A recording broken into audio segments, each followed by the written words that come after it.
Assalamualaikum warahmatullahi wabarakatuh. Bismillahirrahmanirrahim. Alhamdulillahirabbil alamin. Wassalatu wassalamu ala asyrafil anbiya wal mursalin sayyidina wa maulana Muhammadin wa ala alihi wa ashabihi ajma'in. La haula wa la quwwata illa billahil aliyyil azim. Amma ba'd. Qala Allah ta'ala fi kitabil karim, a'udzu billahi minasyaitonir rajim. Bismillahirrahmanirrahim. Ya ayyuhalladzina amanu taqullaha haqqa tuqatih wa la tamutunna illa wa antum muslimun. Wa qala Nabi sallallahu alaihi wasallam, ittaqillaha haitsu ma kunta wa atbi sayyi'atal hasanata tamhuha wa khaliqin nas bi khuluqin hasan. Al-ayat sadaqal azim wa sadaqa rasul nabil karim wa nahnu ala dzalika minasyaitonir rajim. Amma ba'd. Para pendengar rahimakumullah, alhamdulillah pada kesempatan ini kita bisa bertemu kembali, terlebih lagi di bulan suci yang penuh barokah, penuh berkah ini. Semoga Allah Subhanahu wa taala tetap senantiasa memberikan kenikmatannya kepada kita, khususnya dalam kita melaksanakan ibadah puasa ini. Semoga amaliyah apapun yang sudah kita kerjakan di bulan suci Ramadan ini senantiasa dilipat gandakan oleh Allah Subhanahu wa taala. Amin amin ya rabbal alamin. Salat dan salam tak lupa kita curahkan pada junjungan Nabi besar kita, Nabiullah Muhammad sallallahu alaihi wasallam, keluarganya, sahabat-sahabatnya dan pengikut-pengikutnya yang setia hingga akhir zaman, dan tentunya kita nantikan syafaatnya di akhirat. Amin amin ya rabbal alamin. Para pendengar rahimakumullah, ada kalanya kita sakit, ada kalanya kita sehat. Di saat kita sakit, kita akan segera untuk mencari obat yang ada di sekitar kita, yang mana obat itu bisa menyembuhkan apa penyakit yang sedang kita derita. Contoh, kita sakit batuk misalkan, kita akan mencari obat batuk. Kita sakit perut, ya, diare misalkan, kita akan mencari obat diare. Kita sakit kepala, kita akan cari obatnya apa sih sakit kepala, obatnya apa sih sakit sesak, obatnya apa sih sakit perut. Dan kebanyakan dari kita mencari obatnya itu dengan obat kimia. Ya, saya tidak akan menyebutkan merek obatnya. Ya, insya Allah kita semuanya sudah terbiasa dengan obat-obatan tersebut. Ya. Lah, pernahkah kita mencoba? Dan jangan dicoba-coba dan kita yakin. Ya. Pernahkah kita meyakini bahwa Al-Quran itu bisa sebagai obat penyakit kita? Jarang orang yang bisa memahami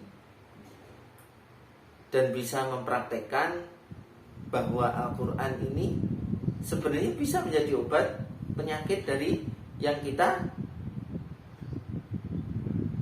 rasakan. Allah Subhanahu wa ta'ala berfirman, ya, wa nunazzilu minal qur'ani ma huwa shifaa. Dan tidaklah aku turunkan Al-Quran kecuali untuk penawar atau obat. Ini adalah salah satu obat tibbun nabawi. Tibbun nabawi. Apa itu tibbun nabawi?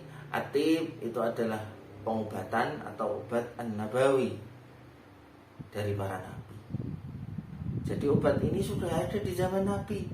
Cuman karena kita sudah terbiasa dengan obat-obat kimia, kita lupa dengan pengobatan yang sudah diberikan oleh Nabi Shallallahu Alaihi Wasallam sejak Nabiullah Muhammad Shallallahu Alaihi Wasallam diutus sebagai nabi. Berarti apa? Pengobatan ini sudah ada berabad-abad yang lalu. Para pendengar rahimakumullah, ya, Jadi kadangkala kita itu melupakan Allah Subhanahu wa taala. Secara tidak langsung kita melupakan Allah Subhanahu wa taala, ya, padahal Allah Subhanahu wa taala sudah memberikan penawarnya. Wa idza maritu fa huwa yashfi. Dan apabila aku sakit, dialah Allah yang menyembuhkan. Jadi sebenarnya Allah itu sudah menurunkan obatnya sebelum kita sakit, tetapi kita tidak sadar. Ya. Maka dari itu, ayo kita mencoba untuk beralih dari kita berobat dengan obat kimia, kita coba berobat dengan Quran. Atau yang sering kita dengar terapi Qurani, atau yang sering kita dengar ruqyah. Ya. Banyak sekali ruqyah yang ada di sekitar kita. Yang penting ruqyah itu tidak melaksanakan ruqyah syirkiyah. Apa itu ruqyah syirkiyah?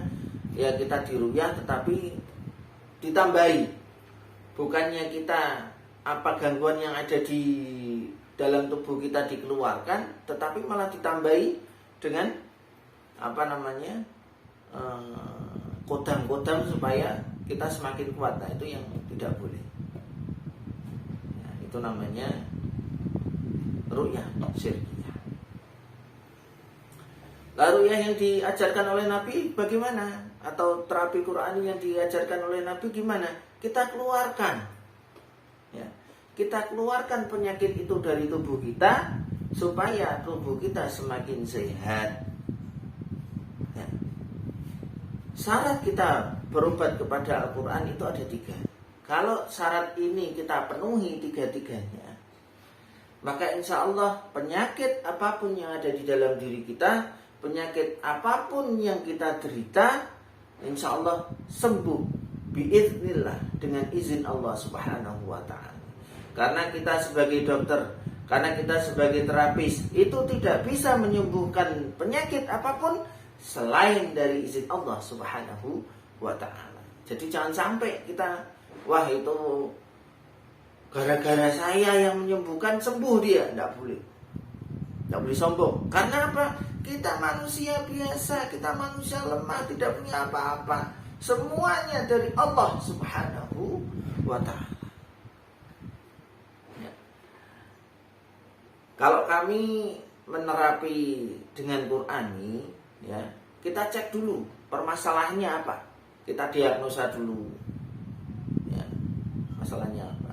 Dan kita cek ada masalah enggak di rumahnya. Kalau di rumahnya ada masalah, nah berarti masalah itu tidak hanya dari dirinya sendiri, tetapi juga dari rumahnya. Nah, kita cek, nah, depan rumahnya ada masalah enggak. Setelah depan rumahnya sudah kita cek, masuk ke dalam ruang tamu, ruang tengah, kamar mandi, kamar, lantai 2, gudang dan lain sebagainya. Kita cek semuanya. Adakah masalah di rumahnya? Jika ada masalah di rumahnya, berarti ada masalah yang ada dalam diri kita itu, penyakit yang ada dalam diri kita itu juga bermasalah dari rumah kita. Cara ngeceknya bagaimana? Ya, itu ada tata cara tersendiri.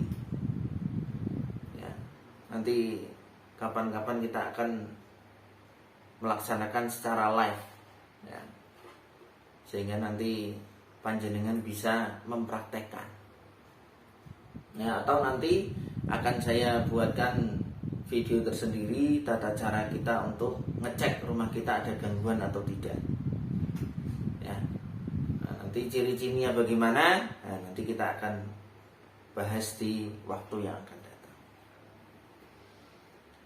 Para pendengar rahimakumullah, banyak sekali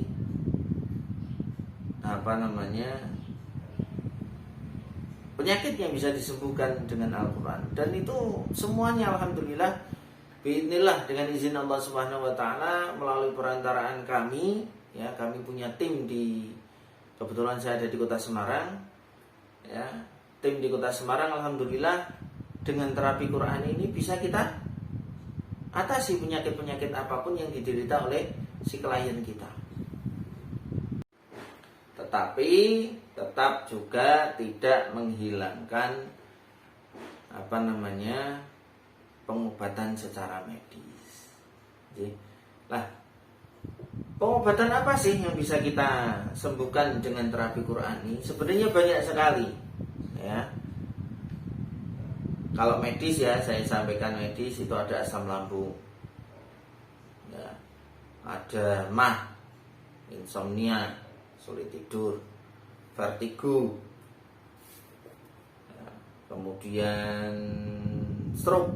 Alhamdulillah ada beberapa klien kami, ya, yang ada di tim di kota kami ini, alhamdulillah dengan terapi Qur'ani plus terapi-terapi yang lain, ya, tetapi kita selalu mengedepankan terapi Qur'ani terlebih dahulu. Alhamdulillah banyak yang cocok dan banyak yang hasil. Infeksi saluran pernapasan, ya, asma, sesak nafas, ya, kemudian obesitas. Kita juga ada totok, ya. Totok apa itu? Obesitas, ya, supaya menurunkan nafsu makan. Kemudian berhenti miras, berhenti merokok. Alhamdulillah dengan terapi kami, yang tim yang ada di kota kami ini, kota Semarang, alhamdulillah banyak yang cocok. Nah, penyakit medis apa?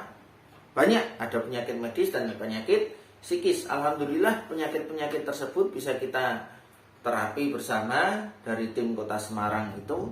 Alhamdulillah kita bisa membantu, ya, dengan perantaraan kami atas izin Allah Subhanahu wa taala. Sekali lagi saya sampaikan, semuanya atas izin Allah Subhanahu wa taala.